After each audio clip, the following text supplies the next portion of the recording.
warahmatullahi wabarakatuh. Pada hari ini, saya dan kelompok saya akan mempresentasikan mengenai ketiga kebakaran berbasis informatika yang fokusnya ada di IoT, BIM, Data Center, NFPA, deteksi dini, evakuasi, dan pengendalian risiko kebakaran. Sebelum itu, kami akan perkenalkan anggota dari kelompok kami. Yang pertama ada saya sendiri, yaitu Muhammad Rada Kurniawan dengan NIM 2023 1037 0311 331. Dan ada anggota kelompok saya yaitu Eno Penes Sabtra Kinilo dengan NIM 2023 1037 0311 330.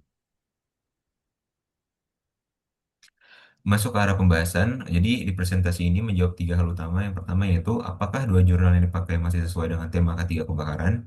Yang kedua, apa unsur informatika yang muncul seperti IoT, BIM, data center, dan sensor, dan sistem pemantauan? Dan yang terakhir yaitu apa manfaat penelitian tersebut untuk deteksi dini, evakuasi, dan pengendalian risiko. Slide selanjutnya, dua jurnal yang digunakan.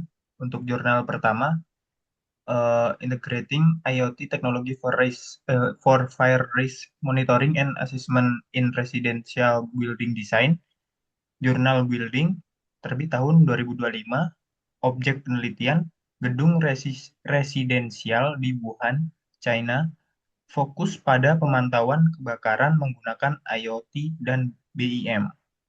Memiliki studi kasus penerapan sistem pada bangunan nyata. Untuk jurnal kedua, Reframing Data Center Fire Safety as a Socio-Technical Reliability System. Jurnal Fire terbit tahun 2026. Objek pembahasan data center dan infrastruktur digital. Mengkaji risiko listrik, baterai, downtime, dan kesiapan organisasi membandingkan hasil penelitian dengan standar NFPA 75 dan NFPA 76. Eh, Masuk ke jurnal pertama mengenai masalah dan tujuan penelitian.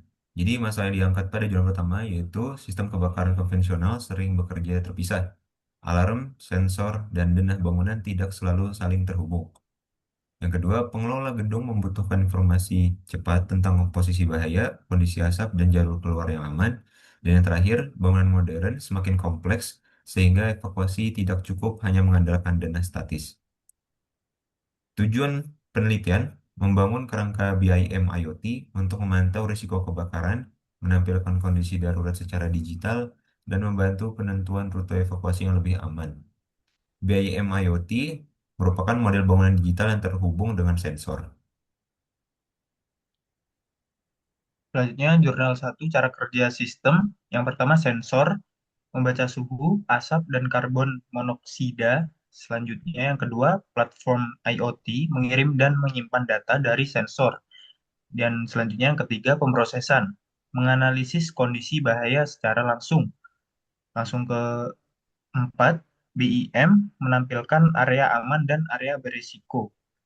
Yang terakhir, kelima, evakuasi, membantu memilih jalur keluar yang lebih aman. Intinya, komputer tidak hanya menerima data, sistem juga membantu membaca situasi dan memberi dasar keputusan saat evakuasi. Selanjutnya, jurnal satu mengenai studi kasus asli. Penelitian ini diuji pada gedung residensial di Wuhan, China.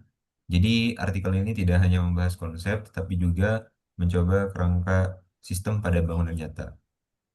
Yang pertama ada pemantauan. Jadi, sensor membantu melihat kondisi suhu, asap, dan gas berbahaya secara langsung.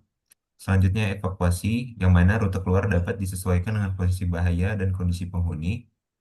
Dan yang terakhir ada keputusan, yang mana pengelola gedung mendapatkan informasi yang lebih jelas sebelum mengambil tindakan. Makna dari ketiga, yaitu sistem seperti ini mendukung deteksi dini, evakuasi lebih terarah, dan pengendalian risiko sebelum kondisi memburuk. Selanjutnya, jurnal kedua, data center dan risiko kebakaran. Data center adalah fasilitas yang berisi server, jaringan, penyimpanan data, sistem daya, pendingin, dan cadangan listrik. Dalam informatika, data center mendukung cloud computing, layanan aplikasi, kecerdasan buatan, dan penyimpanan data. Yang pertama, beban listrik tinggi. Server dan perangkat jaringan bekerja terus-menerus, sehingga risiko panas dan gangguan listrik meningkat. Yang kedua, ada operasi tanpa henti. Data center harus tetap produktif, sehingga penanganan kebakaran perlu mempertimbangkan kesinambungan layanan. Yang ketiga, baterai dan UPS. Baterai lithium ion dan UPS dapat menjadi sumber bahaya jika terjadi panas berlebih atau kegagalan sistem. Dampaknya bukan hanya kerusakan alat, tetapi juga gangguan layanan, kehilangan data, dan kerugian operasional. Selanjutnya, jurnal 2 NFPA dan manajemen risiko. Jadi, jurnal kedua menggunakan NFPA sebagai pembanding. NFPA adalah standar internasional yang sering dipakai untuk proteksi kebakaran. Yang pertama ada NFPA 75, yang mana standar proteksi kebakaran untuk lingkungan peralatan teknologi informasi, seperti ruang server dan fasilitas pemrosesan data. Selanjutnya ada NFPA 76, yang mana standar proteksi kebakaran untuk fasilitas telekomunikasi, termasuk perangkat jaringan dan ruang komunikasi penting.